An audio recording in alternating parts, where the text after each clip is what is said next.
জয় নিতাই, জয় গৌর, জয় রাধেশ্যাম। একটু আগে মাস্টারমশাই বলছিলেন যে কেন আমার অধ্যাপনার মধ্যে যুক্ত হওয়া। দেখুন, আমি প্রথমে দুটো কারণ অন্তত আমি আপনাদেরকে বলতে পারি, একাধিক কারণ থাকতে পারে আরো, কিন্তু আমি আপাতত দুটো কারণ বলছি। উপস্থিত ভক্তবৃন্দের চরণে কোটি কোটি প্রণাম। আপনারা আসরে যার কীর্তন শুনছেন ইনি কীর্তন সম্রাট বলে আখ্যা পেয়েছেন, কিন্তু আমার জিজ্ঞাসা তিনি এই কীর্তন গান ছেড়ে অধ্যাপনা কেন গেলেন, ওনাকে এই প্রশ্নটা রেখে গেলাম। মানে খুব আমার কিউরিওসিটি জাগে যে এত সুন্দর কীর্তন, যার কীর্তনে আমি পাগল করে দিয়েছিল একদিন। তিনি 10 বছর ধরে কীর্তন সাগরপাড়া, নরসিংহপুর, কাজীপাড়া বহু জায়গায় কীর্তন করেছে, আমি সেখানে ছুটে গেছি। এত সুন্দর বিশ্লেষণ, এত সুন্দর পরিবেশন, বহু বহু কীর্তন শুনেছি, কিন্তু এমন সুমধুর এবং বোঝার কথাই বলে না, গানই হচ্ছে জ্ঞান, গানই আনন্দ, গানই নিরানন্দ। সেই গান শোনার জন্য আমরা পাগল, সেই পাগল হয়ে আজকে ছুটে এসেছি। তাই এই যে কীর্তন সম্রাট আজকে অধ্যাপনা করছে বিশ্বভারতীতে, কেন জানেন? সারা পৃথিবীতে যাতে তার নাম ছড়িয়ে যায়। কীর্তন তো সেই জন্য উনি একটু ভালো করে যদি বিশ্লেষণ করে দেয় তাহলে আমার মনটা একটু পাতলা হয়ে যায়। কারণ এত সুন্দর কীর্তন, এই হাজার হাজার দর্শককে ত্যাগ করে তিনি অধ্যাপনা করতে গেছেন, এই জিনিসটা প্রশ্ন করে দেখলাম। আমি আর কিছু বলবো না, কারণ আপনারা তো গান শুনতে এসছেন। জয় নিতাই, জয় গৌর, জয় রাধেশ্যাম। প্রথম দুটো কারণ হলো, এই কীর্তনকে পৃথিবীর মানুষের কাছে পরিচিত করিয়েছিলেন যিনি, তার মধ্যে কোনো কীর্তনিয়া নয়, কোনো সাধু সন্ন্যাসী নয়, তিনি হচ্ছেন বিশ্বকবি রবীন্দ্রনাথ ঠাকুর। এটা আপনাদের কাছে একটা নতুন কথা মনে হচ্ছে, আপনাদের কাছে এটা একটা আশ্চর্যজনক কথা বলে মনে হচ্ছে, কিন্তু এই কথাটা ঐতিহাসিক সত্য। আমি আপনাদের এবার উদাহরণ দিচ্ছি। বাংলা থেকে অনেক সাধু আমেরিকায় গিয়ে ধর্ম প্রচার করেছেন, বাংলা থেকে অনেক সাধু ইংল্যান্ডে গিয়ে ধর্ম প্রচার করেছেন, ইউরোপে ধর্ম প্রচার করেছেন, কিন্তু কোনো সাধু বাংলার কীর্তনের কথা ইউরোপিয়ান পণ্ডিতদের কাছে বলেননি। কিন্তু রবীন্দ্রনাথ ঠাকুরের সঙ্গে যখন আইনস্টাইনের দেখা হয়েছিল, তখন আইনস্টাইনের সঙ্গে আলাপ আলোচনায় এই কীর্তনের প্রসঙ্গ তুলেছিলেন রবীন্দ্রনাথ ঠাকুর। এটা ঐতিহাসিক সত্য। যেসব সাধুরা বাংলার ধর্ম বিদেশে নিয়ে গেছেন, তারা নাম সংকীর্তন নিয়ে গেছেন, হরে কৃষ্ণ কৃষ্ণ কৃষ্ণ হরে হরে, হরে রাম রাম রাম হরে হরে, এই বলে নেচে গিয়ে শুধু ছুটে বেড়ানোর গান তারা পৃথিবীতে প্রচার করেছেন, পদাবলী সাহিত্যের রস প্রচার করেননি। আমার সঙ্গে একমত কিনা? পদাবলী সাহিত্যের রস কিন্তু তারা পৃথিবীর মানুষকে এখনো জানতে দেয়নি, হয়তো ভবিষ্যতে দেবে, সে সুযোগ আছে। ভবিষ্যতে হয়তো পৃথিবীর মানুষ জানতে পারবে পদাবলী সাহিত্যের রসটা কি। কিন্তু এখন পর্যন্ত সারা পৃথিবীতে বৈষ্ণব ধর্ম যেটা প্রচার হয়েছে সেটা নাম সংকীর্তনমূলক, পদাবলী কীর্তনমূলক নয়। কিন্তু পদাবলী কীর্তনের যে কি রস, কি রসাস্বাদন, সেটা রবীন্দ্রনাথ ঠাকুর প্রথম আইনস্টাইনের কাছে ঘোষণা করেছেন। আইনস্টাইন জিজ্ঞাসা করেছিলেন যে আপনাদের দেশে এমন কোনো সঙ্গীত আছে কি যেখানে গায়ক ওই মূল পদের মধ্যে কোনো কথা জুড়ে দিতে পারেন? তখন রবীন্দ্রনাথ আইনস্টাইনকে বলেছিলেন, yes, in Bengal we have a kind of song, kirtan we call it. Rabindranath বলছেন আইনস্টাইনকে, কোনো সাধু বাবাজি নয়। এটাই তো আমার সব থেকে আশ্চর্য লাগে আর কি।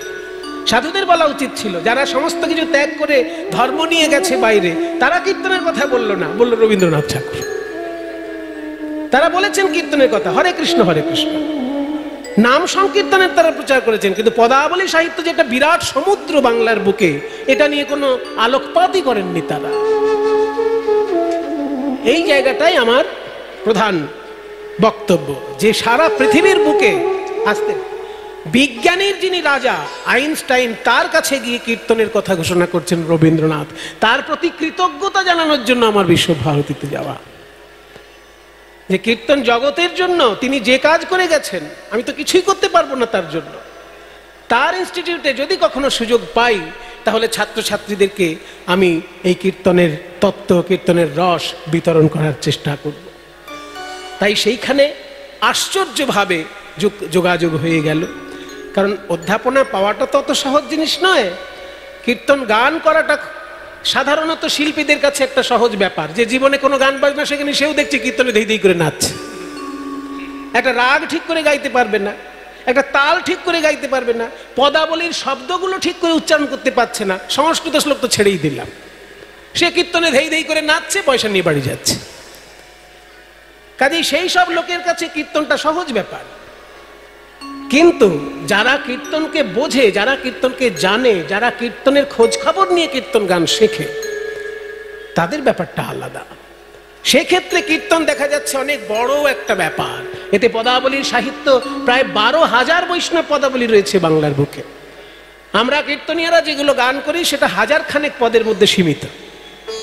1000-এর বেশি পদাবলী আমরা চর্চা খুব একটা করি না, কিন্তু 12,000 পদ রয়েছে। যদি গাইব বলে কেউ একজন জীবনে শেষ করে, জীবনে গেয়ে শেষ করতে পারবে না, এত পদ পদাবলী আছে। এই যে একটা পদ আমি শুরু করলাম এখনই, বিধির বিধানে হা মনল ভেজাই, যদি সে পরাণ বন্ধু তার দেখা পাই, চণ্ডীদাসের পদ। এরকম পদ 12,000 রয়েছে পদাবলী সাহিত্যে। সেগুলো রবীন্দ্রনাথ ঠাকুর, আপনারা শুনলে অবাক হবেন, 1885 খ্রিস্টাব্দে, 1900 নয়, 1885 খ্রিস্টাব্দে রবীন্দ্রনাথ ঠাকুর বৈষ্ণব পদাবলীর গ্রন্থ বার করেছিলেন, কারণ সাধারণ মানুষের কাছে যাতে কীর্তন পৌঁছে যেতে পারে। সাধু বাবা তো করবেই, করা উচিত সাধু বাবার, কিন্তু সাধু বাবা করছে না। যেটা সাধু বাবার করার কথা ছিল সেটা রবীন্দ্রনাথ করেছেন। যে বৈষ্ণব পদাবলী এত বিস্তারিত যে সাধারণ মানুষ তার মধ্যে প্রবেশ করতে পারে না, তাই সাধারণ মানুষ যাতে প্রবেশ করতে পারে এই জন্য 100টা ভালো ভালো পদ বেছে নিয়ে রবীন্দ্রনাথ একটি বই বার করেছিলেন, তার নাম পদরত্নাবলী। সেটা আরো সুন্দরভাবে পরবর্তীকালে সংস্করণ হয়েছে, কিন্তু পদরত্নাবলী গ্রন্থটা রবীন্দ্রনাথ নিজে বার করেছিলেন 1885 খ্রিস্টাব্দে। ভাবতে পারেন কোন সময়, 1885 বা 95, ওই সালটা একটু আমার বিস্মরণ হচ্ছে, হয় 85 কিংবা 95 এরকম একটা হবে। তাহলে রবীন্দ্রনাথ ঠাকুর নিজের বাংলায় কীর্তন ঘরে ঘরে পৌঁছানোর জন্য পদাবলী সাহিত্য প্রকাশ করেছেন, এবং নিজে তো পদ লিখেছেন, ভানু সিংহের পদাবলী। এবং আমেরিকা, ইংল্যান্ড, যাতে বিদেশের লোকেরা কীর্তন বুঝতে পারে, জানতে পারে, সেই জন্য আইনস্টাইনের কাছে কীর্তনের প্রসঙ্গ তুলেছেন, যাতে ভবিষ্যতে বাইরের দেশের লোকেরাও কীর্তন নিয়ে চিন্তা করতে পারে। এগুলো কোনো সাধু বাবা করেননি। ওখানেই আমার মানে আক্রোশ বলবো না, রাগ বলবো না, কিন্তু আশ্চর্য হয়েছি আমি। কোনো সাধুর উপর আমার রাগ নেই, কোনো সাধুর উপর আমার আক্রোশ নেই, কিন্তু আমি অবাক হয়েছি কেন তারা করলেন না। তারা শুধু হরে কৃষ্ণ নাম প্রচার করলেন, পদাবলীর রস কিন্তু পৃথিবীর বুকে প্রচার করেননি। কিন্তু রবীন্দ্রনাথ যে পদাবলীর রস আস্বাদন করেছেন বাংলার বুকে, আইনস্টাইনের কাছে সেই কথা বলেছেন যে কীর্তন হচ্ছে ভারতের শ্রেষ্ঠ সঙ্গীত, কারণ ওখানে গায়ক পদাবলীর সঙ্গে আখর জুড়ে দিতে পারেন। কীর্তন জিনিসটা যাতে রবীন্দ্রনাথেরই শিক্ষাভূমিতে যুক্ত থাকে। ছিল, আগে ছিল, মাঝখানে বাদ হয়ে গেছিল। আগে মুর্শিদাবাদের বিখ্যাত গায়ক পঞ্চানন দাস, উনি বিশ্বভারতীর কীর্তনেরই অধ্যাপক রূপে কীর্তন শিক্ষা দিতেন, কিন্তু ওনার মৃত্যুর পর থেকে সেখানে কীর্তনটা আর চর্চা হয়নি। কিন্তু আশ্চর্যভাবে রবীন্দ্রনাথের ইচ্ছায় বলুন আর আমার উপর ঠাকুরের কৃপায় বলুন, যেহেতু রবীন্দ্রসঙ্গীতে আমি MA করেছিলাম এবং MA-তে আমার ইউনিভার্সিটিতে রবীন্দ্রভারতী বিশ্ববিদ্যালয়ে আমি সেকেন্ড হয়েছিলাম। তারপরে সারা ভারতব্যাপী অধ্যাপক হবার একটা পরীক্ষা থাকে। অধ্যাপক এমনি আজকালকার দিনে ওই ডেকে চাকরি দেওয়া হয় না, অধ্যাপক হওয়া তো সহজ জিনিস নয়। DM হওয়ার যে কঠিন পরীক্ষা তাকে বলে IAS পরীক্ষা। ওই IAS পরীক্ষার সমতুল্য একটা কঠিন পরীক্ষা আছে সঙ্গীত জগতে, মানে অধ্যাপক জগতে, তার নাম হচ্ছে নেট, ন্যাশনাল এলিজিবিলিটি টেস্ট। এগুলো ছাত্রদের উদ্দেশ্যে বলে রাখছি, কারণ ভবিষ্যতে যাতে এগোতে পারে সবাই। অধ্যাপক এমনি হওয়া যায় না, অধ্যাপক হতে গেলে পরীক্ষা দিতে হয়। পশ্চিমবঙ্গে অধ্যাপক হতে গেলে সেট পরীক্ষা দিতে হয়, আর ভারত সরকারের কাছে অধ্যাপক হতে গেলে নেট পরীক্ষা দিতে হয়। সেট মানে হচ্ছে স্টেট এলিজিবিলিটি টেস্ট, অর্থাৎ পশ্চিমবঙ্গের কোনো কলেজে আপনি যদি অধ্যাপক হতে চান, পশ্চিমবঙ্গের কোনো ইউনিভার্সিটিতে যদি অধ্যাপক হতে চান, তাহলে আপনাকে সেট পরীক্ষা দিতে হবে। মিউজিকের উপর সেট পরীক্ষা আমিও দিয়েছিলাম এবং 1 বছরেই পাশ করেছি। একজন আছে বছরের পর বছর পরীক্ষা দিয়েই যাচ্ছে, পাশ করছে না, কিন্তু ঠাকুরের কৃপায় আমি 1 বছরেই পাশ করেছি। আর নেট পরীক্ষাটা হচ্ছে ন্যাশনাল এলিজিবিলিটি টেস্ট, মানে ভারত সরকারের যে কোনো জায়গায় আপনি অধ্যাপক হতে পারেন। আপনি দিল্লিতে অধ্যাপক হতে পারেন, ত্রিপুরাতে অধ্যাপক হতে, যেখানে খুশি। সেটার জন্য আরো কঠিন পরীক্ষা আছে। আইএস IAS অফিসার, মানে ডিএম অফিসার যারা হয়, ওই লেভেলের কঠিন পরীক্ষা। সেই পরীক্ষাটার নাম হচ্ছে নেট। মানে 2-3 হাজার ছাত্রছাত্রী পরীক্ষা দেয়, 2-3 জন পাশ করে, হাজারের মধ্যে একজন পাশ করে সেই পরীক্ষা। কাজে সেই পরীক্ষাটাতেও আমি কোয়ালিফাই করেছিলাম বলে এগুলো অ্যাপ্লাই করতে পেরেছিলাম। সেই জন্য আমি দেখলাম যে রবীন্দ্রনাথ যেহেতু কীর্তনকে নিয়ে পৃথিবীর বুকে কথা বলেছেন, তাই আমি কীর্তনটা যাতে ওখানকার ছাত্রছাত্রীরা শিখতে পারে সেই জন্য আমি চেষ্টা করেছি। তবে আপনাদের আশীর্বাদে এখন কিন্তু অনেক জায়গায় ছেলে মেয়েরা ওখানে গান বাজনা শিখে চাকরিও পাচ্ছে। যাই হোক, সেগুলো অনেক বড় ব্যাপার। মাস্টারমশাই বললেন বলে আমি একটু উল্লেখ করলাম, নাহলে নিজের ঢাক নিজে পেটানো এটা আমার স্বভাবের মধ্যে পড়ে না। আখর দিয়ে, এই যে আখর, এটা আখর অংশ। আমি সেই বিধানে আগুন দেব, সেই বিধানে আগুন দেব, যে বিধি কৃষ্ণ ভজন করতে দেয় না, যে বিধি কুলের কামিনী কইলে আমায় কৃষ্ণ ভজন করতে দেয় না,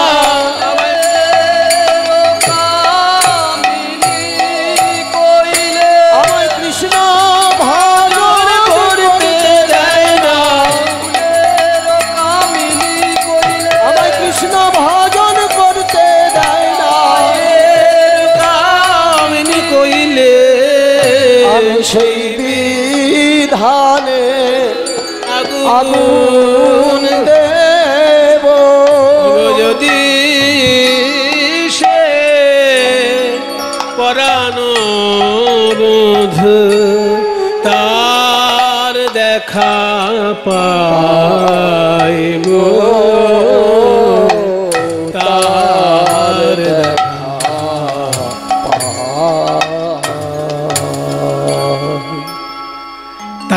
ওগো যদি সে পরানো বধূ তার দেখা পাই গো,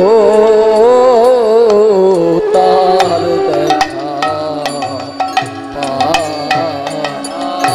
ওগো যদি সে পরানো বধূ তার দেখা পাই গো,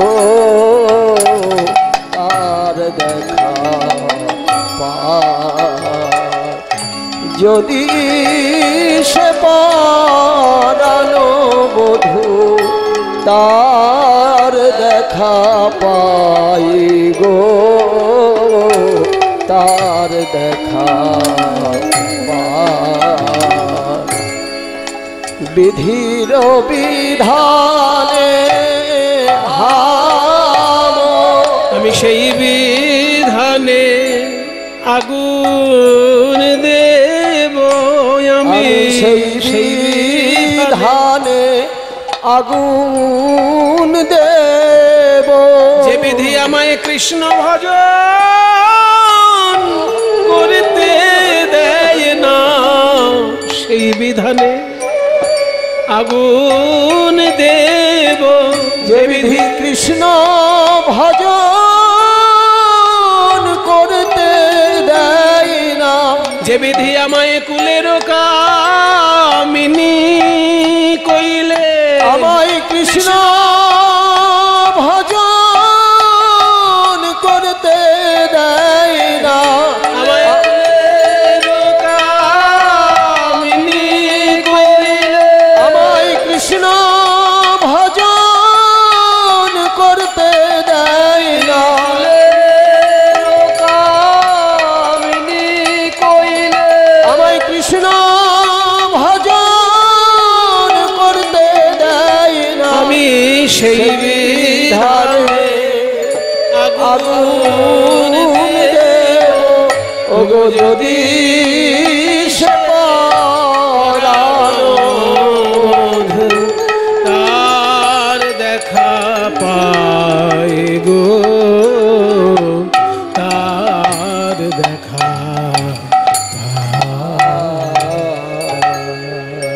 জয় নিতাই। রাধারানী আজকে দুঃখ প্রকাশ করে বলছেন, যে বিধাতা আমাকে করেছে কুলকামিনী, আমাকে কেন আয়ান ঘোষের স্ত্রী করলেন? যদি জানতেন যে আমি কৃষ্ণকে ভালোবাসবো, আমাকে একটা কুমারী নারী করে ছেড়ে দিতে পারতেন। আমাকে আয়ান ঘোষের স্ত্রী কেন করতে গেলেন বিধাতা? আমি যে কৃষ্ণকে ভালোবাসি এটা কোনোদিন কাউকে বলতেই পারি না। এ দুঃখ চেপে রেখে রেখে কত কষ্ট হয় আমার। কেউ কোনোদিন খবর রেখেছে? কৃষ্ণকে কেন এত সুন্দর করেছে আর আমাকে কেন কুলকামিনী করেছে? ঠিক আছে, কৃষ্ণ সুন্দর থাক, আমিও কুলকামিনী থাকি, তার প্রতি আমার এই অনুরাগটা জন্মানোর কি দরকার ছিল? এই তিনটে কারণে এই বিধাতাকে দায়ী করছে রাধারানী। আসলে ভালোবাসার কথা, অনুরাগের কথা এই বৈষ্ণব পদাবলী সাহিত্যে এত ভরি ভরি আছে যে চিন্তা ভাবনা করা যায় না। কত সুগভীর দর্শন তার মধ্যে লুকিয়ে রয়েছে। যাই হোক, আজকে রাধারানী বলছেন, সখীরে, এই যে আমার প্রাণ গোবিন্দের জন্য আমি এত কষ্ট পাই, আমি দুজনকে অভিশাপ দেব, দুই প্রকৃতির লোককে অভিশাপ দেব। আমার পরাণ বধুরে যারা করিয়া দেয় পর। এই বৃন্দাবনে কিছু লোক আছে যারা কৃষ্ণ আর আমার মধ্যে বিচ্ছেদ ঘটানোর চেষ্টা করছে, বিচ্ছেদ চায়, আমি তাদেরকে অভিশাপ দেব। প্রথম অভিশাপ দিলাম, দিন দুপুরে যেন তাদের পড়ে বাড়ি ঘর। যারা কৃষ্ণকে আমার থেকে দূরে সরিয়ে দিতে চাইছে, সেই সব ষড়যন্ত্রকারীদেরকে আমি অভিশাপ দিচ্ছি যে দুপুর বেলায় যেন তার ঘর পুড়ে যায়। ললিতা বিশাখা বলছে, অবাক ব্যাপার, দুপুর বলে তুই বেঁধে দিচ্ছিস কেন? তুই বল যে 24 ঘন্টার মধ্যে একটা সময় ঘরটা পুড়লেই হলো। বলছে দুপুর বেলা। বলছে এখানেই তো তত্ত্ব আছে বাবা, প্রাতেও নয় সন্ধ্যায়ও নয়, প্রাতেও নয় সন্ধ্যায়ও নয়, ঠিক দুপুরে যেন ঘর পুড়ে যায়। প্রাতেও নয় সন্ধ্যায়ও নয়, ঠিক দুপুরে যেন ঘর পুড়ে যায়। প্রাতেও নয় সন্ধ্যায়ও নয়, ঠিক দুপুর বেলায় যেন বাড়ি ঘরটা পুড়ে যায়। এখানে দুপুর মানে কি? প্রভাতকালে যখন আমরা জন্মগ্রহণ করি সেটা আমাদের সকালবেলা, আর যখন আমাদের জীবনে শেষ আলো নিভে যায় মৃত্যুকালটা হচ্ছে সন্ধ্যাবেলা। ঠিক দুপুরে যে ভরা যৌবন, এই যৌবনটা হচ্ছে দুপুর। আমার এই যৌবন যেমন কৃষ্ণ বিরহে জর্জরিত হয়ে গেল, তেমনি যারা কৃষ্ণের বিচ্ছেদ চেষ্টা করবে তাদেরও যৌবন কালটা যেন কৃষ্ণ বিরহে একদম জ্বলে পুড়ে ছাই হয়ে যায়। বলে বাবা, এ তো খুব মানে সৌভাগ্য না থাকলে তো এই অভিশাপ কাজ করবে না, ভাগ্যবানের এই অভিশাপ কাজ করবে। রাধারানী বলছেন, তোরা রসিকতা করিস না, আমি আবার অভিশাপ দেব, আর একটা দেব, তবে আমি বলবো বধুর গুণ বিনা যারা অন্য গুণ গায়ে বসে এই বৃন্দাবনে। আমার বধুর গুণ বিনা যারা অন্য গুণ গায়ে বসে এই বৃন্দাবনে, তাহারে আসিয়া যেন কাল সাপে খায়। সাপে এসে যেন দংশন করে কাকে? না যারা বৃন্দাবনে বসে কৃষ্ণ গুণ না গেয়ে অন্যের গুণ গাইবে। ললিতা বিশাখা সবার মাথাটা নিচু হয়ে গেল। বলছে, রাধে, তুই না দয়াময়ী, তুই না কৃপাময়ী, তুই না প্রেমময়ী, তোর মুখে এত বড় ভয়ানক কথা শোভা পায়? তুই বললি কৃষ্ণ ছাড়া অন্যের গুণ গাইলে তাকে সাপে কামড়াবে। এই বৃন্দাবনে তো শিবের মন্দির আছে, আছে না? গোপেশ্বর মহাদেবের মন্দির বৃন্দাবনে আছে। এই বৃন্দাবনে তো মায়ের মন্দির আছে, কাত্যায়নী দেবীর মন্দির বৃন্দাবনেই আছে। তাহলে কাত্যায়নী মন্দিরে যারা যাবে তারা মায়ের গুণ গাইবে, গোপেশ্বর মহাদেব মন্দিরে যারা যাবে তারা শিবের গুণ গাইবে। তুই বলছিস কৃষ্ণ গুণ ছাড়া অন্য গুণ গাইলেই সাপে কামড়াবে। এটা রাধারানীর মুখে শোভা পেল কথাটা? রাধারানী বলছে, তোরা ভুল বুঝিস না, আমি ওই সাপের কথা বলি না যেটা গর্ত থেকে বেরিয়ে এসে কামড়ায়। আমি কোন সাপের কথা বলেছি জানিস? যে সাপে আমায় দংশন কইলে, যে সাপে আমায় দংশন কইলে, যেন তারে এসে দংশন করে। যে সাপে আমায় দংশন কইলে, ওই তারে এসে দংশন করে। ওই কৃষ্ণ অনুরাগ ভুজঙ্গ তারে এসে দংশন করে। কৃষ্ণ অনুরাগ ভুজঙ্গে তারে এসে দংশন করে। সাপে আমায় দংশন ওই বধূর গুণ আসিয়া যেন কাল সাপে খায় গো, কাল সাপে খায়। রাধারানীর এই কথা শুনে ভাগ্যবান পদকর্তা চণ্ডীদাস বলছেন, বাসলিয়া দেশে দ্বিজ চণ্ডীদাসে বনে গো, বাসুলিয়া দেশে দ্বিজ চণ্ডীদাসে বলে গো, তোমার বধূ তোমার আছে অন্য গালি পাড়ো কেনে। শোনো রাধারানী গো, আমি তোমার আশীর্বাদ চাই না। এই যে তুমি দুটো অভিশাপ দিলে, যৌবন কাল যেন বিরহ জ্বালায় জ্বলে পুড়ে ছাই হয়ে যায়। গোবিন্দ বিরহ, কৃষ্ণ বিরহ, এ তো অল্প ভাগ্যের কথা নয়। আর ওই যে বললে সর্পদংশন, অনুরাগ সর্পদংশন, সেটাও তো অল্প ভাগ্যের কথা নয়। এই দুটো অভিশাপ যে তুমি দিলে রাধে, অভিশাপের একটাও যেন আমার ফলে, একটাও যেন আমার ফলে, অভিশাপের একটাও যেন আমার, অভিশাপের একটাও যেন আমার ফলে, যেন কৃষ্ণ বলে কাঁদিতে পারি, একটাও যেন আমার ফলে, যেন কৃষ্ণ বলে কাঁদিতে পারি, কৃষ্ণ প্রাপ্তির পথে দাঁড়াইয়ে, কৃষ্ণ বলে কাঁদিতে পারি, প্রাপ্তির পথে দাঁড়াইয়ে, কৃষ্ণ বলে কাঁদিতে পারি, প্রাপ্তির পথে দাঁড়াইয়ে, অভিশাপের একটাও যেন আমার ফলে, তোমার বধূ তোমার আচরণ গালি পারো কেনে, গালি পারো কেনে। তাই রাধারানী বলছেন, সখী ওই শোন, ওই শোন, শ্যামের বাঁশি বাজছে, শোন একবার, চোখটা বন্ধ কর, এই শব্দ স্পর্শ রূপ রস গন্ধ থেকে নিজেকে একবার গুটিয়ে নিয়ে আয়, হৃদয়ে বৃন্দাবনে শোন, তোরাও শুনতে পাবি। সখীর সমাজে রায় আছিল বসিয়া, বসিয়া গো হেন কালে কুঞ্জ বনে, বলি হেন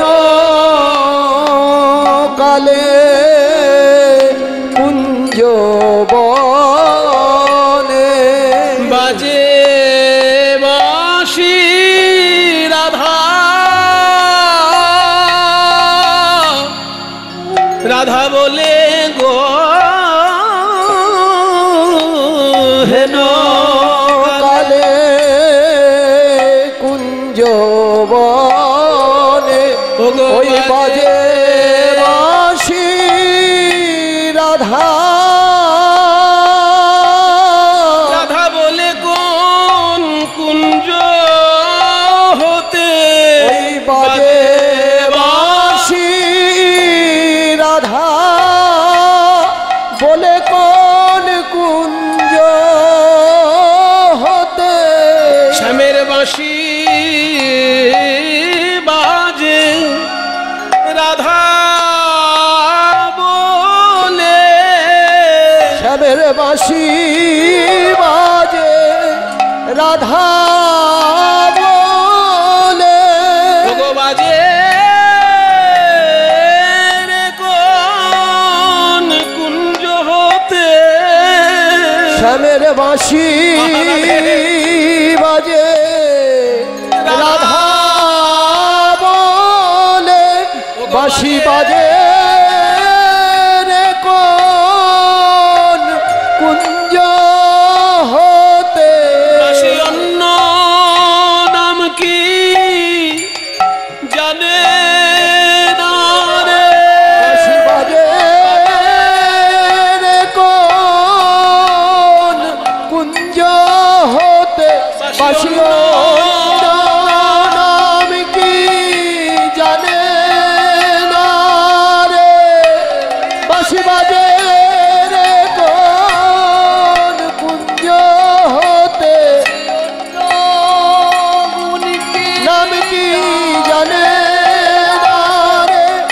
বাঁশি বাজে কোন কুঞ্জ হতে বাজে বাজে বাঁশি রাধা রাধা বলে গো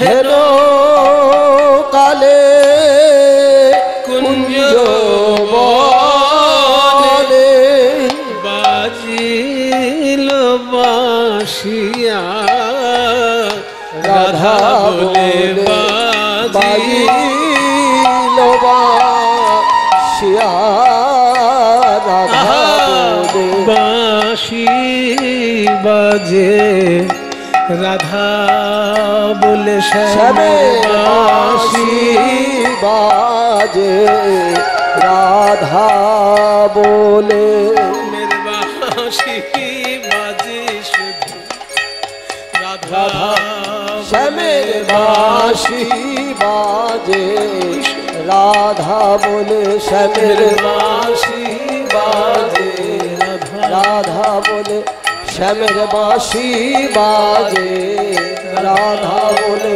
শ্যামের বাজিল বাঁশিয়া গো বাজে বাজিল বাঁশিয়া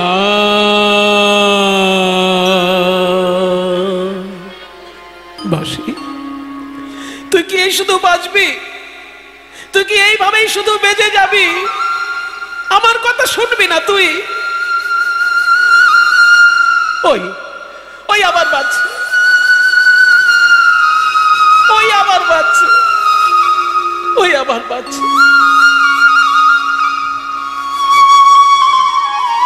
একটা কথা বলবো, আমি আমি হলাম রাজার মেয়ে, আমি চট করে কাউকে প্রণাম করতে পারি না।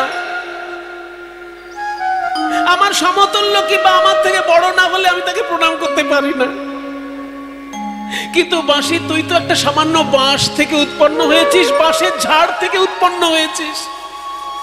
আমি তোর পায়ে ধরছি বাঁশি, আমি তোর পায়ে ধরছি, তুই বাজিস না। তোর দুটো হাত আমি চেপে ধরছি, তুই বাজিস না বাঁশি।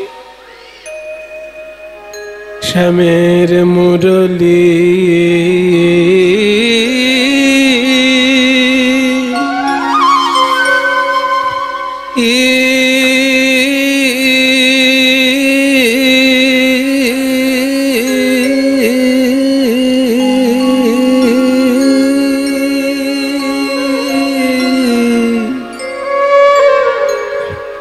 তুমি আর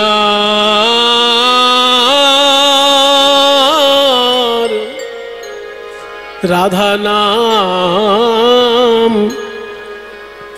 ধরে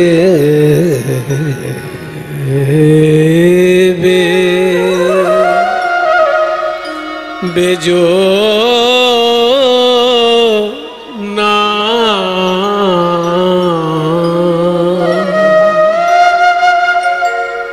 এজেরে তোর বিষম সন্ধান,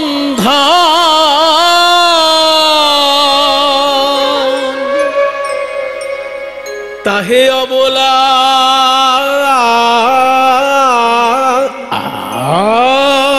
আর প্রাণ প্রাণে সহে আর কত যাতনা।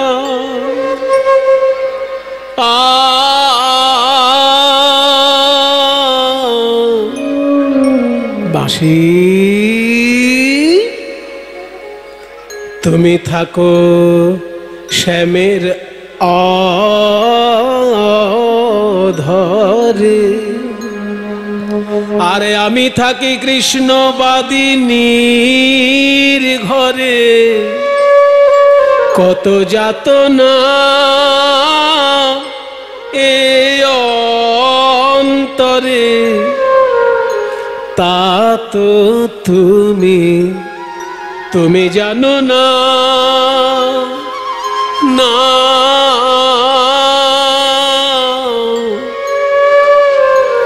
আমার শ্রবণের রন্ধ্র মাতা বানাইলি ওরে আমায় আকুল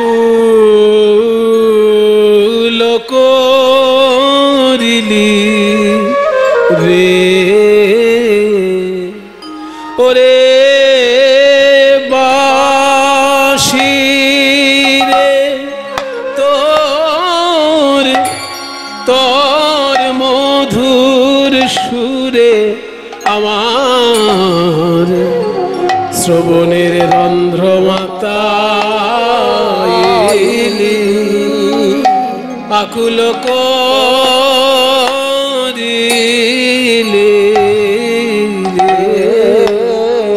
ওরে বাঁশি রে তোর গানের সুরে বল কোন বলা কি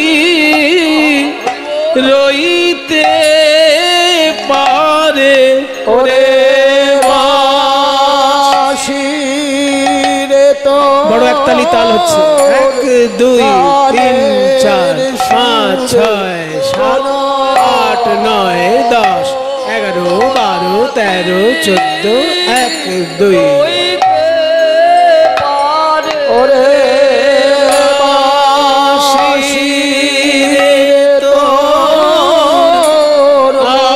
প্রাণের সুরে কোন ধিধি ধিধি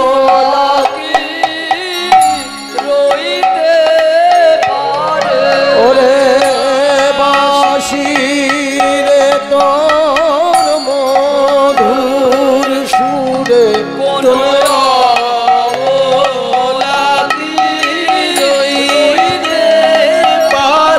ওরে বাঁশি রে তোর মধুর সুরে তারে টেনে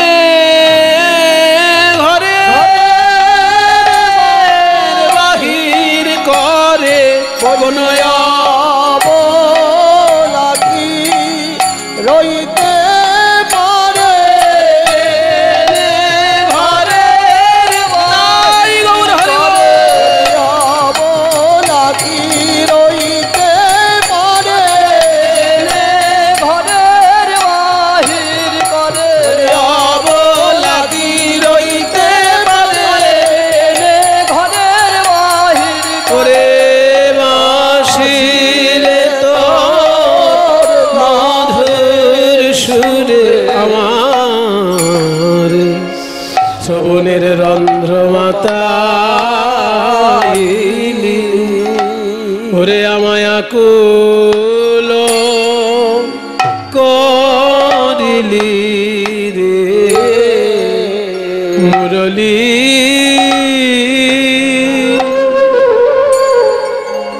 দেখুন বেহাগ রাগে বড় একতালি তালের গান আস্তে আস্তে বেহাগ রাগে বড় একতালি তালের গান হলো আবার ওই সুরটা একই থাকলো কিন্তু ছোট তালে পরের অংশটা কত সুন্দর এই বিচিত্র রূপগুলোই তো কীর্তনের আসল জায়গা কিন্তু আসল জায়গাগুলো এখন নষ্ট হয়ে যাচ্ছে এই বড় গানগুলো যদি কীর্তনের আসলে না গাওয়া হয় বাবা তাহলে আমার মনে হয় কি জানেন আমার মত সবার সঙ্গে এক নাও হতে পারে আমার মনে হয় যে শিকড় ছাড়া আম গাছ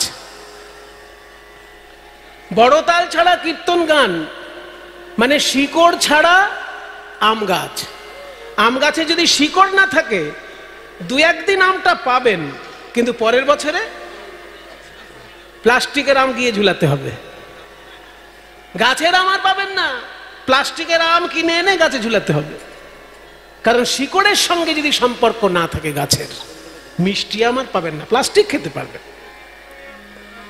তো কীর্তন গান যদি একটা গাছ হয় তার শিকড় হচ্ছে এই জায়গাগুলো এগুলো কিন্তু শুনে মনে হয়ে যায় না ওই যে একটা ছন্দ বলতেন আমার নারায়ণ বাবু যে শুনে মুনে কানা পথ পায় না 3 জনা যারা শুনে শুনে মেরে দেয় আর যারা নিজের মন থেকে কথা বলে শাস্ত্র আর সাধু সঙ্গের কোনো সম্পর্ক নেই আর যারা কানা এই 3 জনেই পথভ্রষ্ট হয় শুনে মেরে দেবে যারা আর মানে ওই যে কি বলে মন গড়া কথা বলে যারা আর যারা কানা এই 3 জনেই পথভ্রষ্ট হওয়ার সম্ভাবনা থাকে তাই শুনে মুনে কানা পথ পায় না 3 জনা ওই জন্য কীর্তন যখনই শুনবেন এই বড় গান যেন একটা অবশ্যই থাকে, এটা শ্রোতার তরফ থেকে আগ্রহটা প্রকাশ করা উচিত। কারণ গায়ক তো এসেছে ব্যবসা করতে, সে তো কোনো রকমে কোমর তুলিয়ে আপনাদের কাছ থেকে কেটে পড়তেই পারলেই বাজ।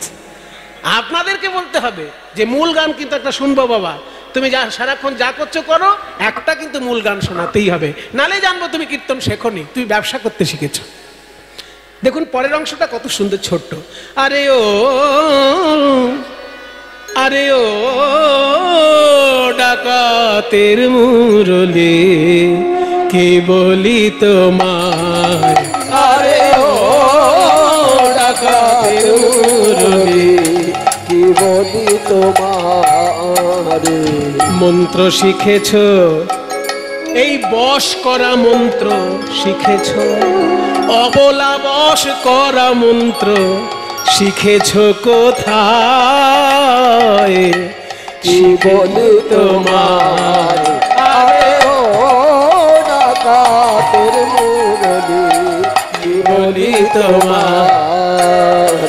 গোপী মন চোরার চারু চন্দ্রাধরে ঠাকুর। তুই এক জায়গায় থাকিস, এমন একটা মিষ্টি জায়গায় তুই থাকিস যে আমাদের পরিস্থিতিটা জানার চেষ্টাই করিস না কোনোদিন। বাঁশি তুই কোথায় থাকিস জানিস? যে সোনার চামচ নিয়ে জন্ম হয়, সে জন্ম নেয়, সে দারিদ্র বোঝে? যদি মানে দায়ে না পড়ে সে দারিদ্র কোনোদিন বুঝতে পারে না। তুই জন্মেছিস, তুই আছিস কোথায় দেখ। গোপী মনোচোরার চারু চন্দ্রাধরে। গোপী মনোচোরা মানে কৃষ্ণ, চারু মানে সুন্দর, আর চন্দ্রাধর মানে এক ফালি চাঁদের মতো অধর। এই নিচের ঠোঁটটাকে অধর বলে বাবা।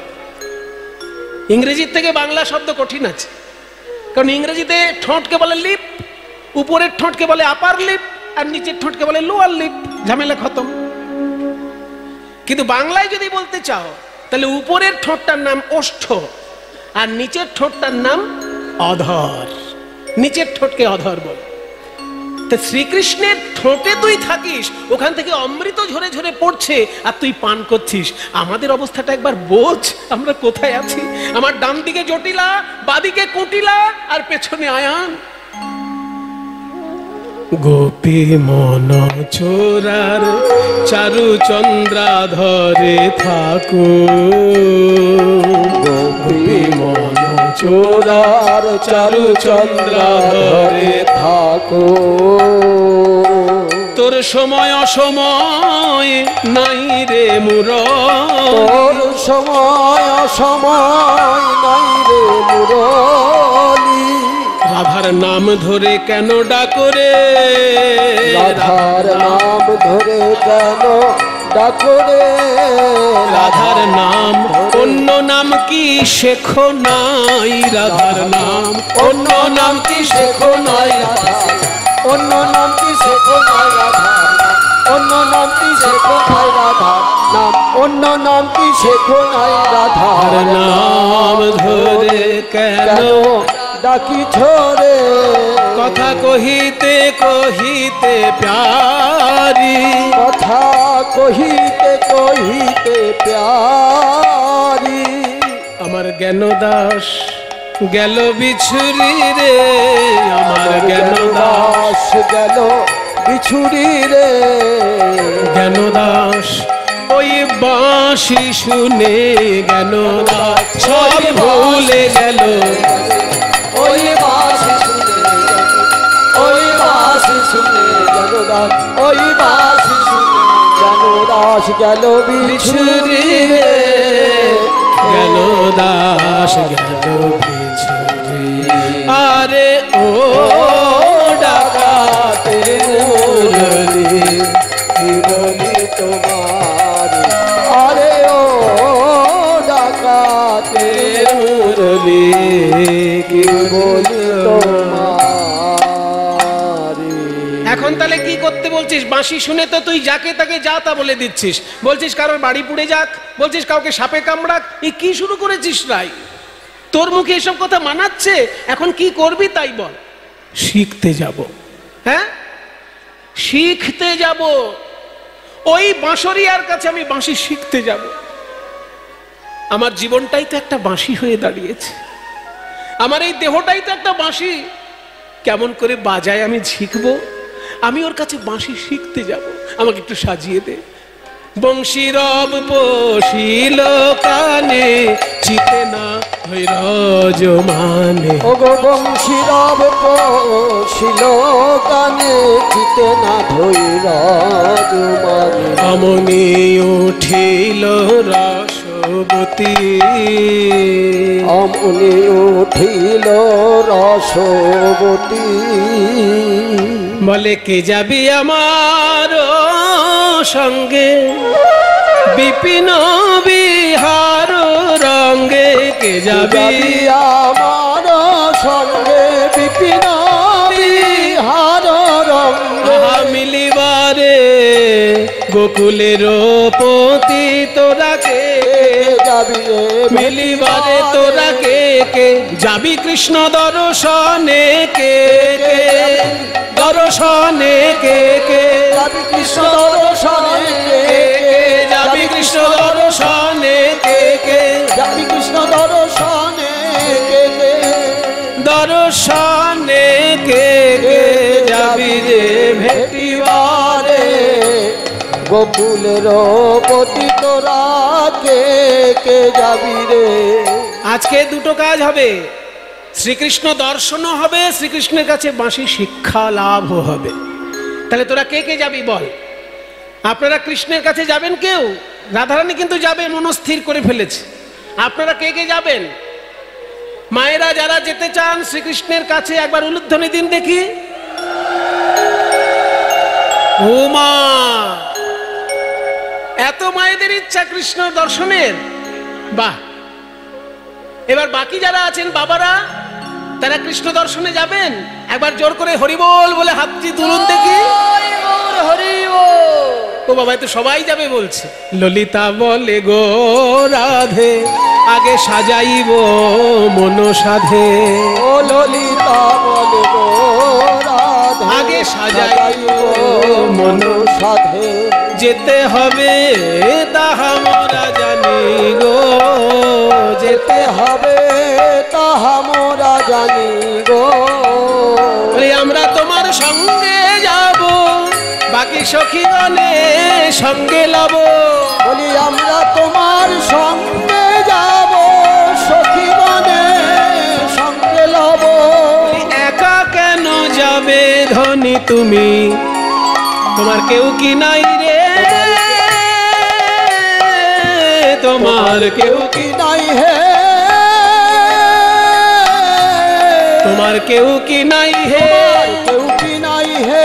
একা কেন যাবে বলে কেউ কি নাই হে, তুমি একা কেন যাবে ধনী, কেউ কি নাই হে। একা কেন যাবে, একা কেন যাবে? তুমি রাজনন্দিনী আবার কুলোবালা, একা কেন যাবে? রাজনন্দিনী কুলোবালা, একা কেন যাবে ধনী, রাজনন্দিনী কুলোবালা, একা কেন যাবে ধনী, রাজনন্দিনী কুলোবালা, একা কেন যাবে ধনী, রাজনন্দিনী কুলোবালা, একা কেন যাবে বলে কেউ কি নাই হে। একা কেন যাবে ধনী তুমি, একা কেন যাবে ধনী তুমি। ঠিক আছে ঠিক আছে, তোরা আমার সঙ্গে যাবি, তাহলে একটু সাজিয়ে দে। সাজগোজ করে যাবি? গোবিন্দের কাছে সেজে না গেলে ভালো লাগে? সে তো আমাকে দেখতে ভালোবাসে, সেই জন্য আমার সাজটা তখনই সফল হয় যখন আমার গোবিন্দের সুখ হয়। ঠিক আছে সাজাবো, তবে আজকে বেশি সাজাবো না, কারণ আজকে শিক্ষা লাভ করতে যাবে। এখানেও শিক্ষা আছে। যদি কেউ শিক্ষা লাভের উদ্দেশ্যে যায়, সেখানে উগ্র সাজ, বেশি সাজ দিতে নেই। মায়েরা, আপনারা যখন বিয়ে বাড়িতে যান তখন সব থেকে বেশি বেশি সেজে যান, কিন্তু যখন স্কুল কলেজে যাবেন তখন কি বেশি সেজে যাবেন? তখন অল্প সাজ। তাই বলছি আমরা শিক্ষার উদ্দেশ্যে যেহেতু যাব, অল্প সাজ। রাইকে সাজাইছে ভালে, লবঙ্গ মালতি মালে। ওই রাইকে সাজাইছে ভালে, লবঙ্গ মালতি মালে। রাইকে সাজাইছে ভালে, লবঙ্গ মালতির মালে। রাইকে সাজাইছে ভালে, লবঙ্গ মালতি মালে। রাইকে সাজাইছে ভালে লবঙ্গ লতিকা মালে রাইকে সাজাইছে ভালে লবঙ্গ মালতি মালে রাইকে সাজাইছে ভালে লবঙ্গ লতিকা মালে চন্দনের বিন্দু ভালে দিল গো চন্দনের বিন্দু ভালে দিল গো উপরে সিন্দুর বিন্দু যেন রবি কোলে যেন ইন্দু ওই উপরে সিন্দুর বিন্দু রবি কোলে যেন ইন্দু। এই দেখুন সাহিত্য, পদাবলী সাহিত্য কত মধুর। বলছে উপরে সিন্দুর বিন্দু রবি কোলে যেন ইন্দু, মানে রাধারানীর কপালে উপরে সিঁদুর আর সিঁদুরের ঠিক নিচে চন্দনের বিন্দু। সিঁদুরটাকে মনে হচ্ছে সূর্য আর চন্দনের বিন্দুটাকে মনে হচ্ছে চাঁদ। দেখে মনে হচ্ছে সূর্য দেবতা যেন চাঁদকে কোলে নিয়ে উদয় হয়েছে। উপরে সিন্দুর বিন্দু রবি কোলে যেন ইন্দু সভারে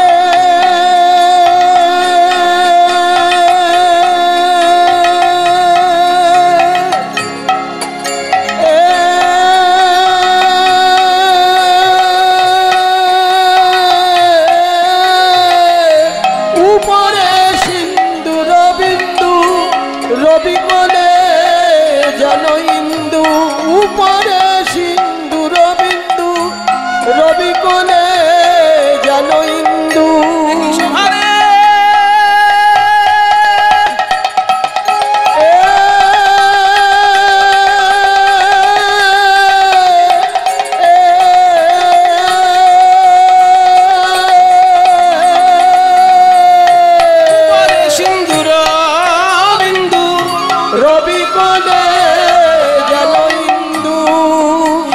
সবাই নিমিক হতে জিল, কারোর চোখে পলক পড়ে না, কারোর চোখে পলক পড়ে না,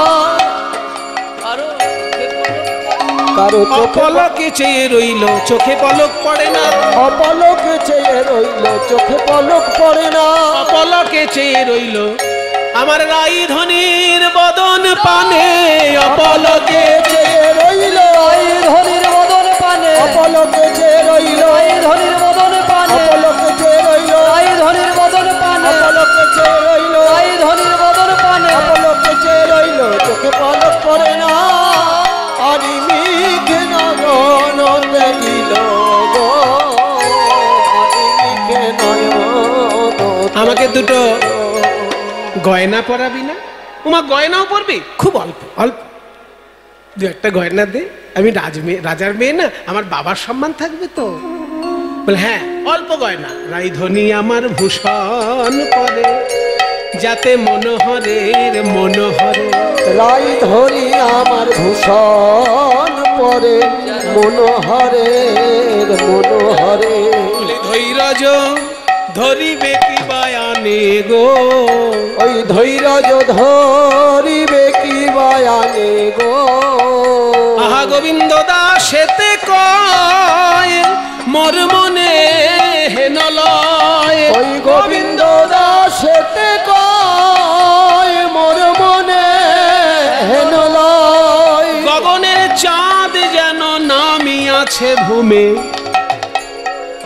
গোবিন্দ দাসেতে কয়ে মোর মনে হেন লয়, চাঁদ যেন নামিয়াছে ভূমে। না না না, চাঁদ না, যেন চাঁদের মালা চলেছে, চাঁদের মালা চলেছে, বৃষভানুবালা নয় যেন চাঁদের মালা চলেছে, বৃষভানুবালা নয় যেন চাঁদের মালা চলেছে, হাতে চাঁদ পায়ে চাঁদ, হাতে 10টি নখ যেন 10টি চাঁদ, পায়ে 10টি নখ যেন 10টি চাঁদ, হাতে চাঁদ পায়ে চাঁদ, চাঁদের মালা চলেছে, হাতে চাঁদ পায়ে চাঁদ, চাঁদের মালা চলেছে, চাঁদ পায়ে চাঁদ, চাঁদের মালা চলেছে, হাতে চাঁদ পায়ে চাঁদ, আবার কপালে চন্দন চাঁদ, হাতে চাঁদ পায়ে চাঁদ, কপালে চন্দন চাঁদ, হাতে চাঁদ পায়ে চাঁদ, কপালে চন্দন চাঁদ, হাতে চাঁদ পায়ে চাঁদ, কপালে চন্দন চাঁদ, হাতে চাঁদ পায়ে চাঁদ, কপালে চন্দন চাঁদ, হাতে গায়ে চাঁদ চাঁদ নামা চলেছে, চাঁদ যেন নামি আছে ভুল। এইভাবে আবেশে সখীর অঙ্গে, আবেশে সখীর অঙ্গে, আবেশে সখীর অঙ্গে, অঙ্গ হেলাইয়া বৃন্দাবনে প্রবেশ। শ্যামজয় দিয়া আবেশে সখীর অঙ্গে, অঙ্গ হেলাইয়া বৃন্দাবনে প্রবেশিল শ্যামজয় দিয়া। বৃন্দাবনে যাইয়া রাই, বৃন্দাবনে যাইয়া রাই, ইতি উতি চায়। বৃন্দাবনে যাইয়া রাই, ইতি উতি চায়। উমা মাধবীলতার আড়ে দেখে শ্যামরায়, মাধবীলতার আড়ে দেখে শ্যামরায়। যে দাঁড়ায়ে আছে, শ্যামনগর যে দাঁড়াই আছে, নাগরে মুরলি লয়ে নাগর যে দাঁড়ায়ে আছে। অধরে মুরলি লয়ে নাগর যে দাঁড়ায় আছে, অধরে মুরলি লয়ে নাগর যে দাঁড়ায় আছে। ব্যাপারটা আপনারা বুঝতে পারলেন। মাধবী লতার আড়ালে দাঁড়িয়ে কৃষ্ণ বাঁশি বাজাচ্ছিলেন, আর পেছন দিক থেকে রাধারানী এসেছেন তো কৃষ্ণ বুঝতে পারেননি, আপন মনে বাঁশি বাজিয়েই চলেছেন শ্রীকৃষ্ণ।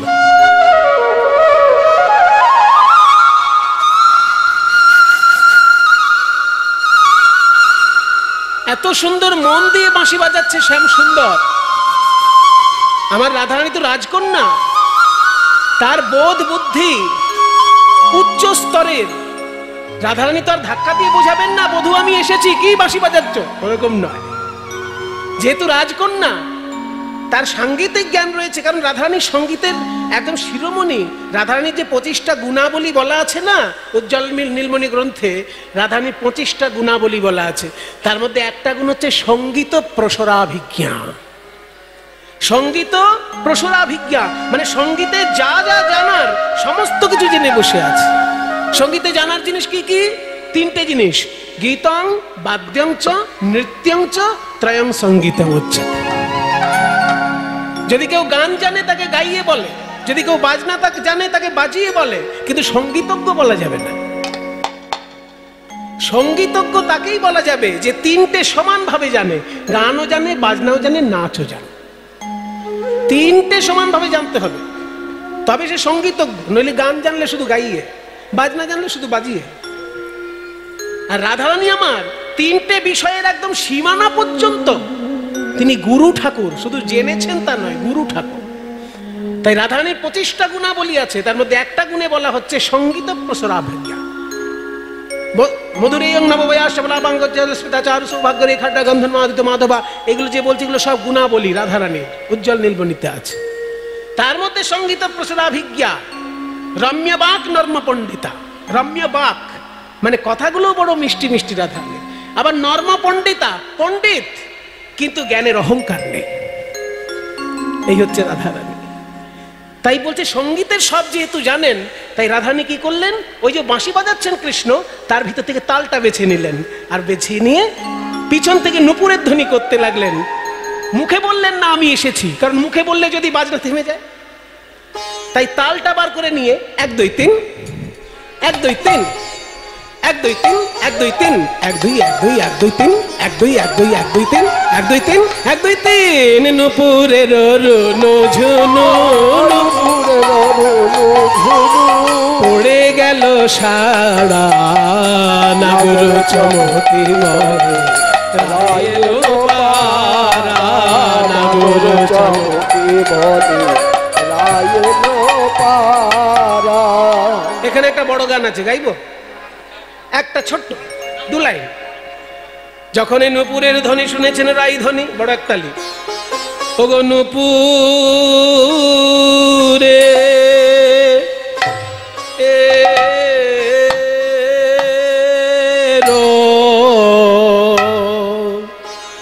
নুপুরের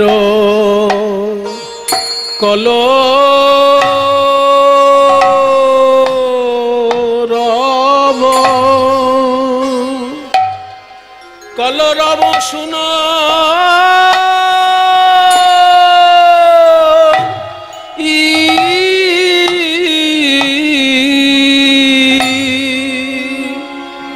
শুনইতে মাধব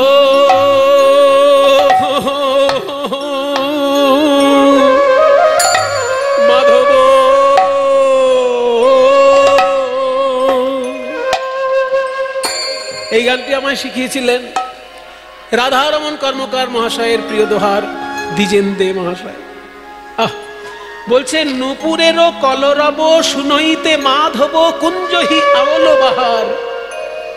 নূপুরের ধ্বনি শুনে প্রাণ গোবিন্দের এত আনন্দ হচ্ছে, বলছে এমন আমার রাই বুঝি এলো,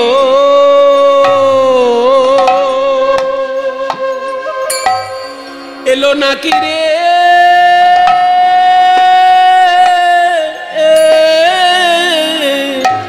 ওগো নূপুরে,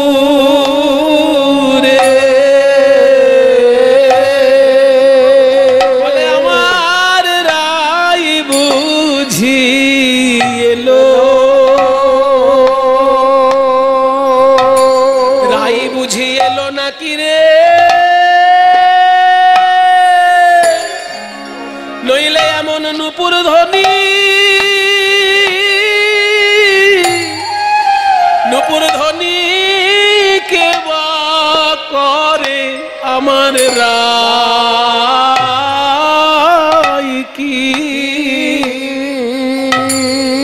রাই কি এলো রে, নইলে এমন নূপুর ধ্বনি, ধ্বনি নূপুর ধ্বনি কে বা করে আমার বাঁশির সুরে তাল মিলায়ে নূপুর ধ্বনি কে বা করে আমার বাঁশির সুরে তাল মিলায়ে আমার রাই কি, রাই কি এলো রে,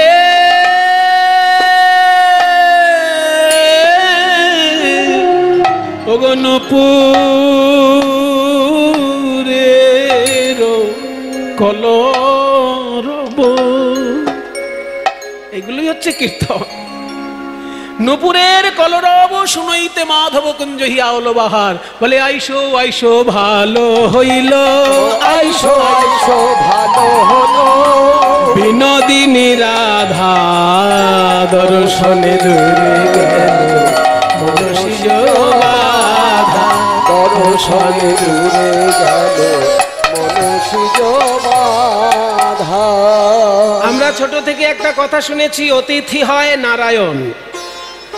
তাহলে আজকে গোবিন্দের কাছে রাধারানী যে এসেছেন, রাধারানী অতিথি, নারায়ণ সাক্ষাৎ এসেছে, তাহলে পুজো করতে হবে। কি করে পুজো করবে? ভাঙিয়া চূড়ার ফুল, ভাঙিয়া চূড়ার ফুল হাতে করি নিল, নম প্রেমময়ী বলি রাই চরণে দিল, নম প্রেমময়ী বলি রাই চরণে দিল। এবার নিজ পিত বাসে দিয়া, নিজ পিত বাস দিয়া চরণ ধুলা ঝাড়ে, ললিতা মুচোকে হাসে কুণ্ডলতারারে। এমন প্রেম দেখি নাই, আমরা এমন প্রেম দেখি নাই, জনমিয়ে বৃন্দাবনে আমরা এমন প্রেম দেখি নাই, জনমিয়ে বৃন্দাবনে এমন প্রেম দেখি নাই। কিন্তু এত পুজো আচ্ছা করেও লাভ হলো না বাবা। বসো, এইবার বসে পড়ছে রাধারানী। ওই যে মাটির দিকে তাকিয়ে বসলো রাধারানী, আর কৃষ্ণের মুখের দিকে তাকাচ্ছেই না। মাটির দিকে তাকিয়ে কেমন করে বসেছে দেখুন। রাধারানী কত কৃষ্ণ চেষ্টা করছেন মন ভোলানোর। রাধে, তুমি এত কষ্ট করে এলে যখন, আমার সঙ্গে কথা বলো, কথা বলো রাই, কথা বলো। কি করছে? কথা বলছে না, আরো উল্টো দিকে ফিরছে। রাধে, তোমার মুখের মধুর বাণী শোনার জন্য আমার প্রাণ ব্যাকুল, কথা বলো।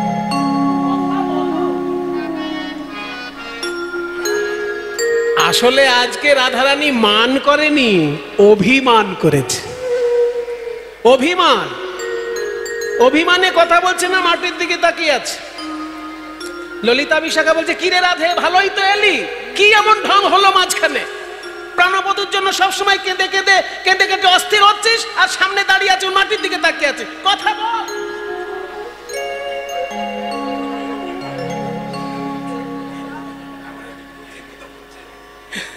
কথা তো বললেন, কিন্তু কৃষ্ণের দিকে তাকিয়ে নয়, মাটির দিকে তাকিয়েই কৃষ্ণের উদ্দেশ্যে বলছেন, তুমি বাঁশি বাজানো জানো না, তুমি বাঁশি বাজানো জানো না, তুমি জানো না, জানো না, তুমি জানো না, তুমি বাঁশি বাজানো, তুমি জানো না, ওই বাঁশি বাজানো তুমি জানো না, তুমি জানো না, তুমি জানো না, বধূ তুমি বাঁশি বাজানো জানো না, বধূ তুমি অসময় বাজাও বাঁশি, অসময় বাজাও বাঁশি, আমার পরাণ মানে না, বাঁশি বাজানো জানো, সময় অসময় বোঝো না গো, সময় সময় অসময় বাজাও বাঁশি, সময় সময় বোঝো না, নাম ধরে বাজাও বাঁশি, ওহে প্রাণের কালো শশী, নাম ধরে বাজাও বাঁশি, ওহে প্রাণের কালো শশী, নাম ধরে বাজাও বাঁশি, সময় সময় বোঝো না, আরে ওপার হইতে বাজাও বাঁশি, এপার হইতে শুনি, বাজাও বাঁশি, এপার হইতে শুনি, বধূ হে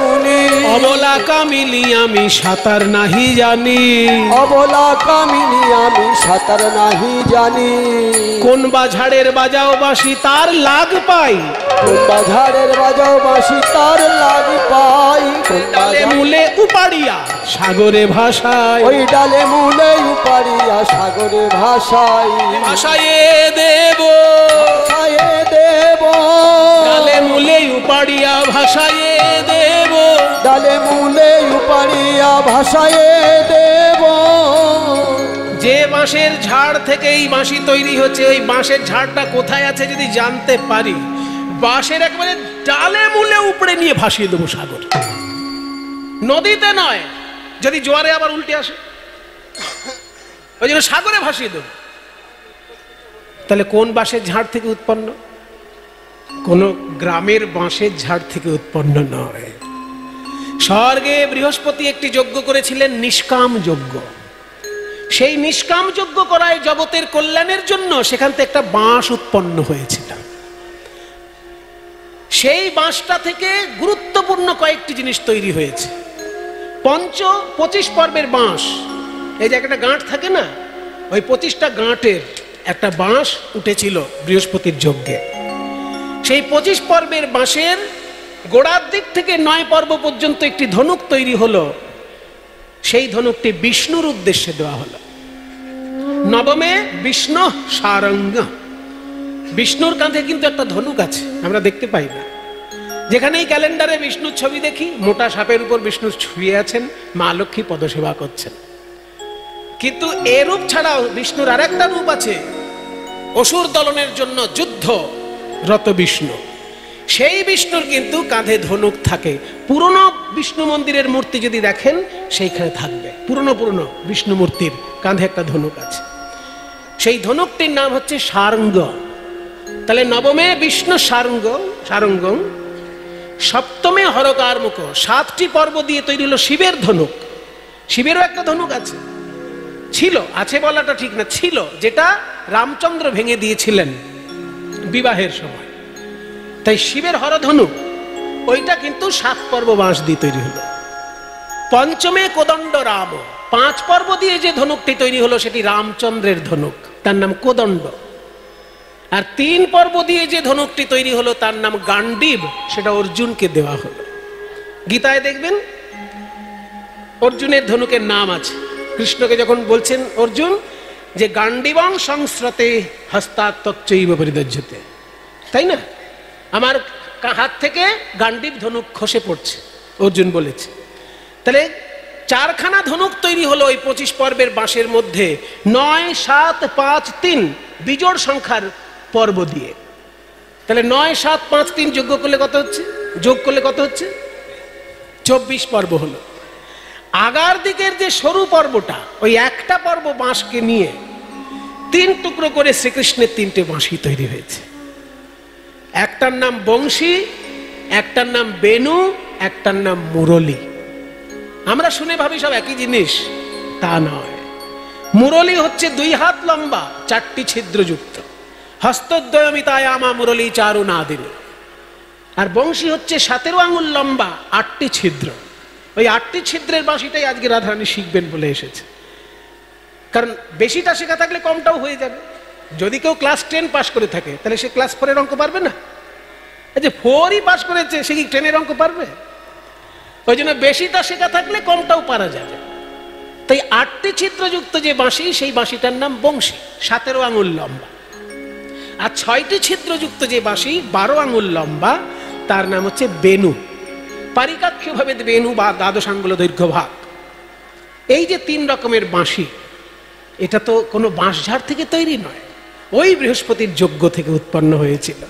কোন বা ঝাড়ের বাজাও বাঁশি, তাহার লাগি পাই, ডালে মূলে উপাড়িয়া সাগরে ভাসায়। এত সুন্দর পদটি যিনি লিখেছেন বাংলার বুকে, তিনি কিন্তু একজন মুসলমান। আমরা ভুলে যাই যে আমাদের দেশটা মিলেমিশে ধর্ম পালনের দেশ। পাকিস্তানি রাজনীতি, বাংলাদেশি রাজনীতি আর ভারতের অসুস্থ রাজনীতি, এই ভারত, পাকিস্তান, বাংলাদেশ 3টে দেশের অসুস্থ রাজনীতি আর কিছু শয়তান বদমাইশ লোক আর বিদেশিদের চক্রান্ত, এইগুলো মিলে আমাদের মধ্যে ভেদাভেদ তৈরি করে।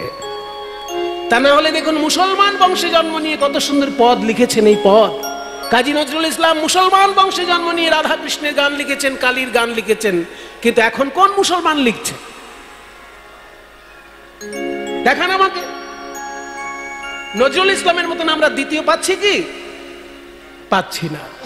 আশা করব বাংলার বুকে নিশ্চয়ই ভবিষ্যতে নজরুল ইসলাম আবার জন্ম নেবেন, আবার সম্প্রীতির বাণী লিখবেন। কিন্তু সেই নজরুল ইসলাম এই যে বৈষ্ণব পদটি লিখেছেন, এটা নজরুলের পদ নয়। এই পদ যিনি লিখেছেন তার নাম চাঁদ কাজী। চাঁদ কাজী বলে আমি বাঁশি শুনে ঝুরি, চাঁদ কাজী বলে আমি বাঁশি শুনে ঝুরি, চাঁদ কাজী বলে আমি বাঁশি শুনে ঝুরি, চাঁদ কাজী বলে আমি বাঁশি শুনে ঝুরি।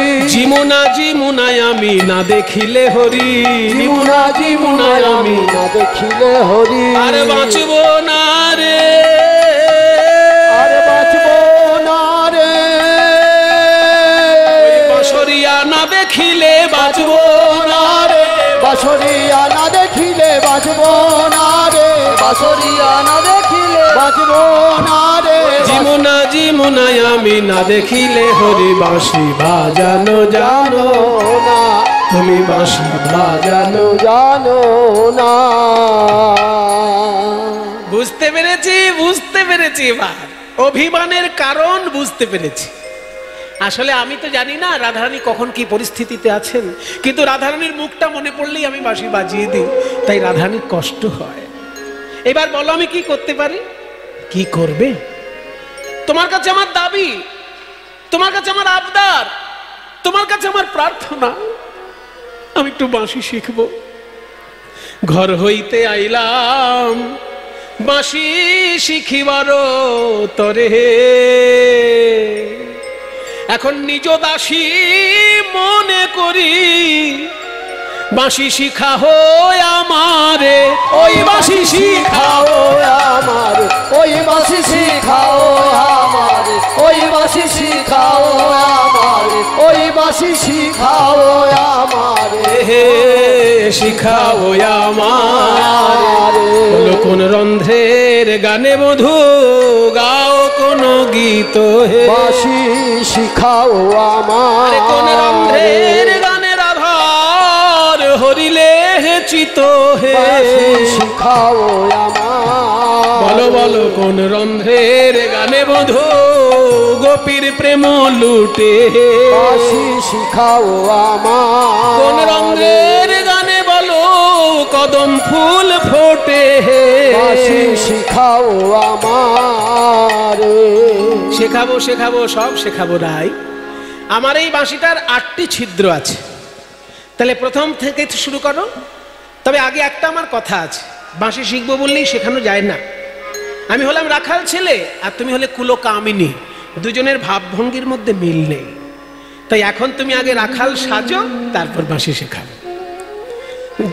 মুরলি শিখিবে রাধে শিখাইব মন সাধে,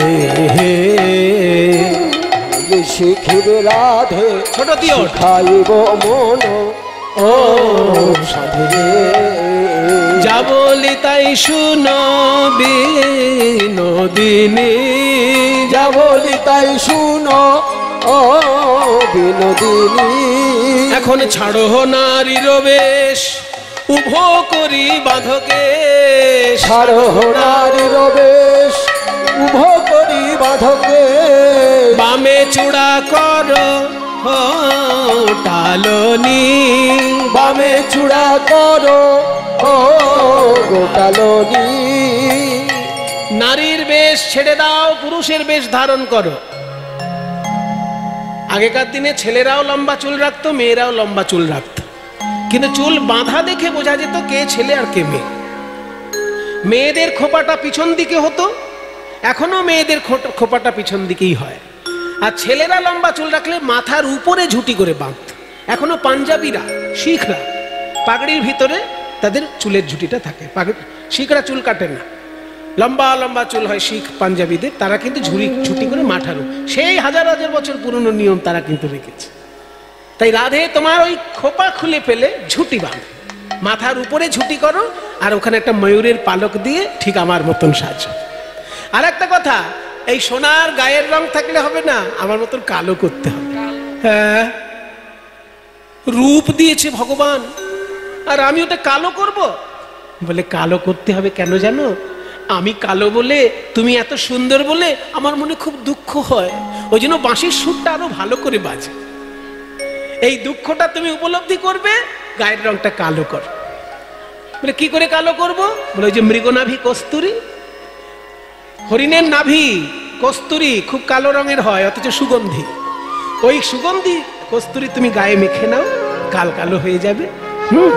কাচলি খুলিয়া ফেলো মৃগমদে হস্ত কালো, ওই কাচলি খুলিয়া ফেলো হাতে দাও রন্ধ্র মাঝে মাঝে, তিন ঠাই তিন অঙ্গ বাঁকা, পাচনিতে দেহ ঠেকা। তিন ঠাই তিন অঙ্গ বাঁকা, পাচনিতে দেহ ঠেকা। তবে সে বিনোদ বংশী বাজে,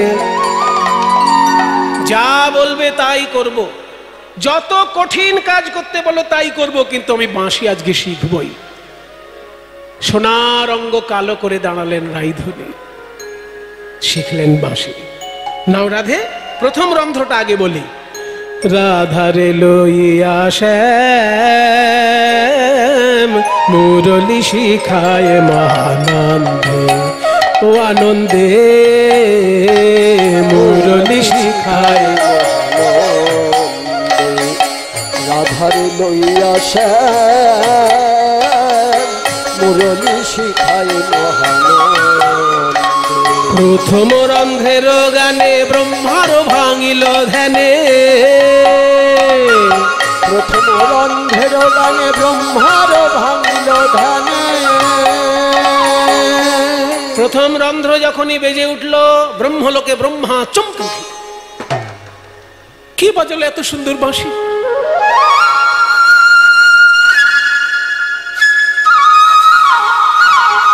কে বাজাচ্ছে? কে বাজাচ্ছে? প্রথম রন্ধ্রে ব্রহ্মার ধ্যান ভেঙে গেল। দ্বিতীয়তে যমুনা উজায় হে রাধে, দ্বিতীয়তে যমুনা উজায় হে, দ্বিতীয়তে যমুনা উজায় হে, দ্বিতীয়তে যমুনা উজান চলছে। যমুনার উৎপত্তি হিমালয়ে যমুনোত্রীতে, আর যমুনা এসে গঙ্গার সঙ্গে মিশেছে এলাহাবাদে, তাই না? হিমালয় পর্বতে উৎপন্ন হয়ে গঙ্গায় মিশে গেছে এলাহাবাদে। কিন্তু যখনই শ্রীকৃষ্ণের বাঁশিতে 2 নম্বর ছিদ্রটা বাজে, অমনি যমুনা উল্টো দিকে যায়। কেন? যমুনা মনে মনে ভাবে, চরণ ধুয়ায় আসি গো, ধুয়ায় আসি গো, যে এমন সুরে বাজায় বাঁশি, চরণ ধুয়ায় আসি, যে এমন সুরে বাজায় বাঁশি, প্রতি জনম ধন্য হবে এমন সুরের বাঁশি শুনে। আদি জনম ধন্য হবে এমন সুরে বাজায় বাঁশি, আদি জনম ধন্য হবে এমন সুরে বাজায় বাঁশি, প্রতি জনম ধন্য হবে এমন সুরে বাজায় বাঁশি। চরণ ধুয়ায় আসি গো, দ্বিতীয়তে যমুনা উজায় হে রাধে, দ্বিতীয়তে যমুনা উজায় হে রাধে। তৃতীয় রন্ধ্রের কথা শুনো বৃষ ভানু সুতা, তৃতীয় রন্ধ্রের কথা শুনো বৃষ ভানু সুতা। পবনের হত গতি হয় হে রাধে, পবনের হত গতি। গতি হয় হে রাধে। পবনের তৃতীয় রন্ধ্রের কথা শুনো বৃষ ভানু সুতা, পবনের হতগতি হয়।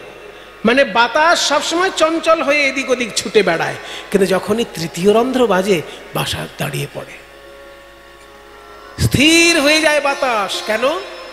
ভাবে আর একবার শুনবো, আরেকবার শুনবো, আর শোনা হয় কি না হয়, আরেকবার শুনবো, আর শোনা হয় কি না তাই হয়, পবন দাঁড়াইয়ে শোনে, আর শোনা হয় কি না হয়, পবন দাঁড়াইয়ে শোনে, আর শোনা হয় কি না হয়, পবন দাঁড়ায় শোনে, আর শোনা হয় কি না হয়, আরেকবার শুনবো, পবনের হতগতি হয় হে রাধে, পবনের হতগতি হয় হে রাধে। চতুর্থ রন্ধ্রের গানে, এবার বলবো চতুর্থ রন্ধ্র।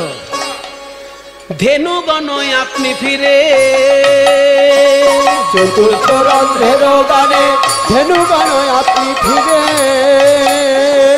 তিন মুখে ঊর্ধ্ব পুচ্ছে ধায় হে রাধে, তিন মুখে ঊর্ধ্ব পুচ্ছে ধায় হে রাধে। পঞ্চম রন্ধ্রের গানে গোপিকার বিধে প্রাণে, পঞ্চম রন্ধ্রের গানে গোপিকার বিধে পানে, আলু থালু পাগলিনী ধায় হে তারায়, আলু আলু পাগলিনী ধায় হে রাধে। চতুর্থ রন্ধ্রে ধেনুগণ উচ্চ পুচ্ছ, আর তৃণরাশি তুচ্ছ করে ছুটে যায় গোবিন্দ চরণে। লেজ তুলে কেন যায় গরু? না মানুষের হাত আছে তাই সে হাত তুলে হরিবোল বলে, আত্মসমর্পণ করে। গরুদের তো 4টেই পা, হাতের পরিবর্তে তাদের একটা লেজ আছে, তাই তারা লেজ তুলে আত্মসমর্পণের ভঙ্গিতে ছুটে যায়। পঞ্চম রন্ধ্রে গোপিকার প্রাণে সে বিদ্ধ হয়। আর ষষ্ঠ রন্ধ্রের গানে, ষষ্ঠ রন্ধ্রের গীতি কদম্ব হয় বিকশিতে, ষষ্ঠ রন্ধ্রের গীতি কদম্ব হয় বিকশিতে, ষড় ঋতু একত্রে ষষ্ঠ রন্ধ্রের গীতি কদম্ব হয় বিকশিতে, ষড়ঋতু একত্রে বয়।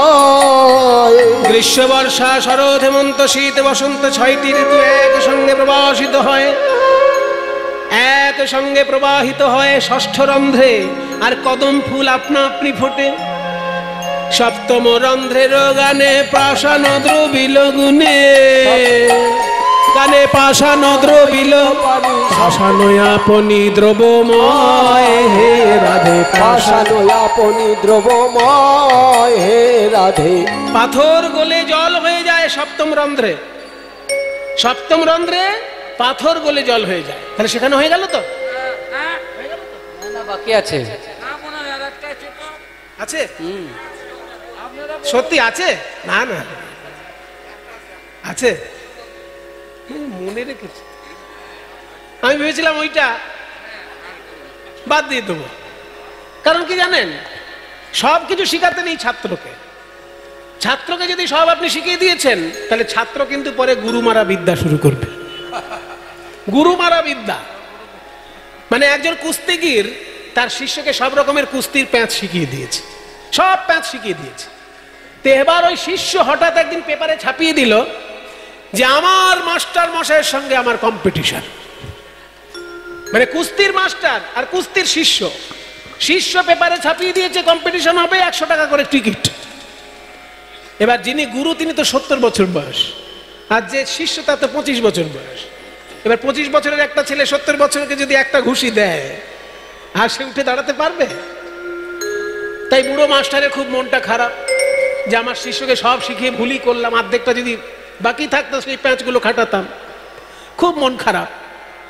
তখন তখন গুরুর যিনি পত্নী তিনি এসে বলছে অত মন খারাপ কেন? আর বলো না, একটা ছোড়া সব শিখিয়ে দিয়েছি ওকে, আর ও পেপারে ছাপিয়ে দিয়েছি, ওর সঙ্গে আমার কম্পিটিশন হবে।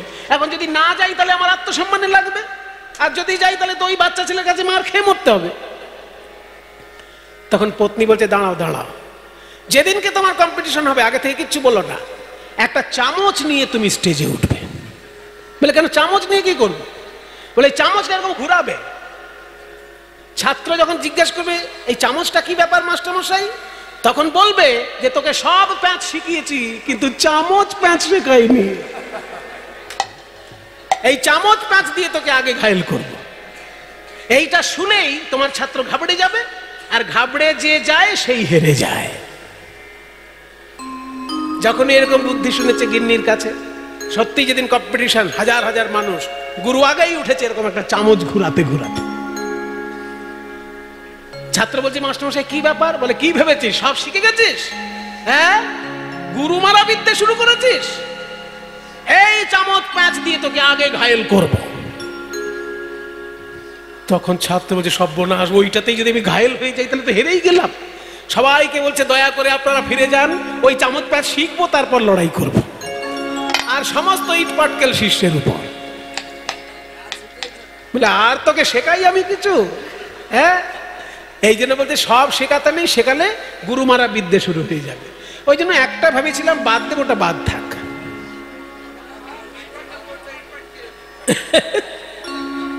তখন রাধারানী গোবিন্দকে বলছে প্রাণনাথ, আমাকে যদি তুমি কম শেখাও তাহলে তোমারই ক্ষতি। কেন? আমি যে বাঁশিটা শিখবো সেটা পয়সা আয় করার জন্য নয়, আমি বাঁশি শিখে তোমাকে সুখ দেবার জন্য, তোমার সেবা করার জন্য আমি বাঁশি শিখছি। কাজেই তুমি যদি কম শেখাও তাহলে সেবাটাও কম পাবে, তুমি যদি পুরোটা শেখাও তাহলে পুরোটা সেবাই তুমি পাবে, কারণ আমার শেখা তো তোমার সেবার জন্য। আমি কি ভাবছি এই বাঁশি শিখে অন্য কাউকে শোনাতে যাব? গোবিন্দ বলে এটা তো ঠিক কথা, কারণ রাধারানী তো আমার ছাত্রী শুধু না, প্রিয়তমা। তাকে যতটুকু আমি দেব সেটুকুই আমি সেবা পাবো, তাহলে তো সেখানে কম করা যাবে না। শোনো রাধে, এটাও আমি তোমাকে শিখিয়ে দিচ্ছি। আসলে এটা আমার খুব গোপন জায়গা তো, ওই জন্য আমি সবাইকে বলি না। অষ্টম রন্ধ্রেতে রাই আমি তোমার নাম গাই, অষ্টম রন্ধ্রেতে রাই আমি তোমার নাম গাই। রাধে রাধে রাধে, অষ্টম রন্ধ্রেতে রাই আমি তোমার নাম গাই। মোর বংশী এত গুণ ধরে, মোর বংশী এত গুণ ধরে। শ্রীকৃষ্ণ কৃষ্ণের এই বাঁশি পূর্বজন্মে ছিলেন মা সরস্বতী। তিনি গোবিন্দের অধরামৃত পান করার জন্য বাঁশি রূপে জন্ম নিয়েছেন। আর সেই বাঁশি কলিযুগে জন্ম নিলেন দুটি রূপে।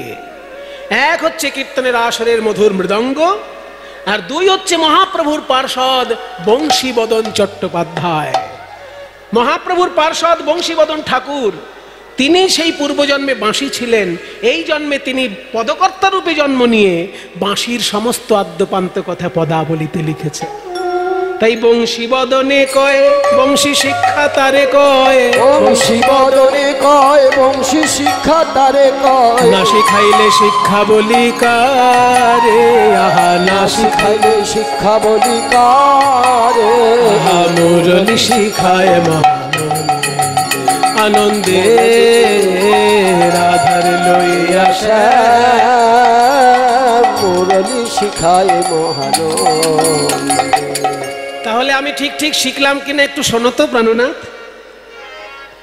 আজুরে হে মধুর বৃন্দাবনে মোহন শ্যামের মাসে বাজে রে, আজুরে হে মধুর বৃন্দাবনে মোহন শ্যামের মাসে বাজে রে, আজুরে এ মধুর বৃন্দাবনে মোহন শ্যামের বাঁশি বাজে। আজুরে এ মধুর বৃন্দাবনে মোহন শ্যামের বাজে রে, আজুরে মধুর বৃন্দাবনে মোহন শ্যামের ভাসে বা, শ্যামের ভাসে বা, শ্যামের ভাসে বাজে রে। আজুরে এ মধুর বৃন্দাবনে মোহন শ্যামের বাজে রে। ধরণী ধরণী ধরণী ধর পুলকিত,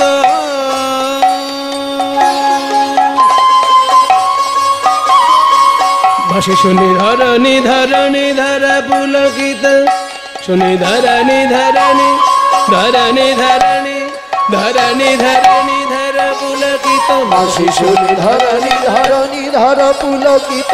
আনন্দে যমুনায়ু যান চলে রে, আনন্দে যমুনায়ু গান রে, বাজে রে বাজে রে বাজে রে বাজে রে বাজে রে বাজে রে বাজে রে বাজে রে, বাজে রে বাজে রে বাঁশরি বাজে রে বাঁশরি বাজে রে, বাজে রে বাঁশরি বাজে রে, বাজে রে বাঁশরি বাজে রে, বাজে রে আজুরে এ মধুর বৃন্দাবনে মোহন শ্যামের বাঁশি বাজে রে। মা পানি দানি নে সান সান সান সান সান সান সান সান।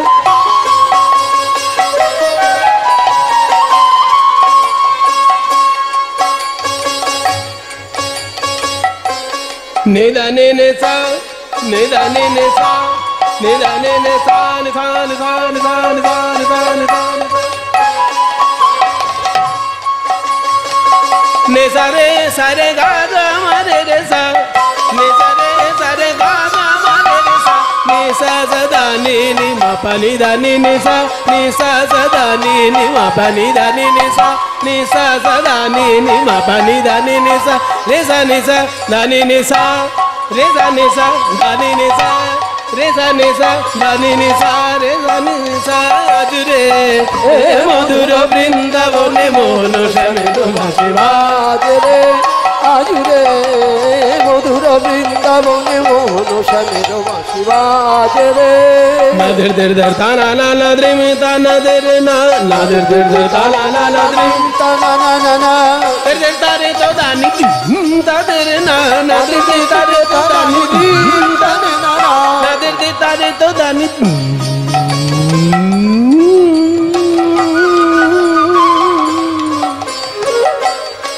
তো দানি তাদের না, নাদের দের তারে তো দানি তানা না না, ধীরে ধীরে না ধীরে ধীরে না ধীরে ধীরে তালা না ধীরে ধীরে না ধীরে না ধীরে তানা না, ধীরে ধীরে ধীরে ধীরে নাদের দের তারে তো দানে দ্রেম তাক, নাদের দের তারে তো দানে দ্রেম তাক, নাদের দের তারে তো দানে দ্রেম তানা না না না আজুরে এ মধুর বৃন্দাবনে মোহন শ্যামের ভাসে বাজে রে,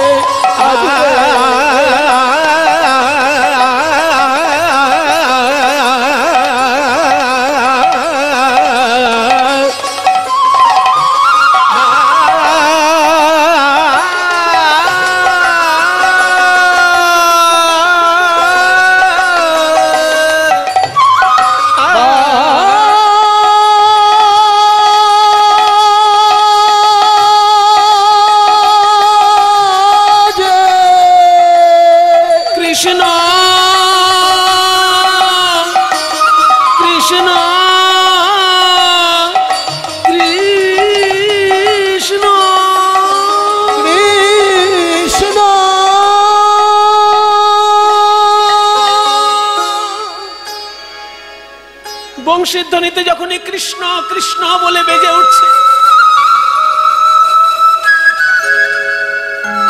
রাধা নাম যখন শ্যামের বাঁশিতে বাজে,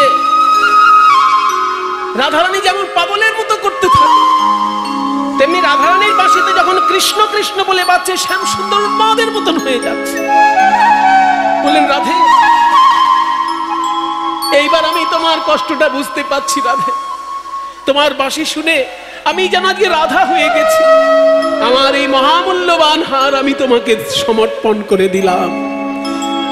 শ্রীরাধিকার বাঁশি শুনি হরিষে নাগর, ওই শ্রীরাধিকা হরিষে নাগর। এবার শ্রীরাধিকার গলে দিল হার মনোহর, ওই শ্রীরাধিকার গলে দিল হার মনোহর, শ্রীরাধিকার গলে দিল হার মনোহর। তাই জ্ঞান দাসে বলে আমার আনন্দ হইল, জ্ঞান দাসে বলে বড় আনন্দ হইল। আজ শ্যামের নিকটে রাই বঁশরি শিখিল, ওই শ্যামের নিকটে রাই মুরলী শিখিল। এই রাধা শ্যামের মিলন হেরি সখীর হুলা হুলে, ওই রাধা শ্যামের মিলন হেরি সখীর হুলা হুলি। আজ রাধা শ্যামের মিলন হেরি সখীর হুলা হুলে। ওই রাধা শ্যামের মিলন হেরি সখীর হুলা হুলি। আর গাছের পাতায় পাতায় মিলে দিচ্ছে করতালি, ওই গাছের পাতায় পাতায় মিলে দিচ্ছে করতালি। জয় রাধে রাধে রাধা গোবিন্দ জয়, জয় রাধে রাধে রাধা গোবিন্দ জয়, জয় রাধে রাধে রাধা গোবিন্দ জয়, জয় রাধে রাধে রাধা গোবিন্দ জয়। হরে কৃষ্ণ কৃষ্ণ কৃষ্ণ হরে হরে, হরে রাম রাম রাম হরে হরে। হরে কৃষ্ণ কৃষ্ণ কৃষ্ণ হরে হরে, হরে রাম রাম রাম হরে বলো হরে। হরে কৃষ্ণ কৃষ্ণ কৃষ্ণ হরে হরে, হরে রাম রাম রাম হরে। হরে কৃষ্ণ কৃষ্ণ কৃষ্ণ হরে হরে, হরে রাম রাম রাম। হরি বল হরি বল হরি।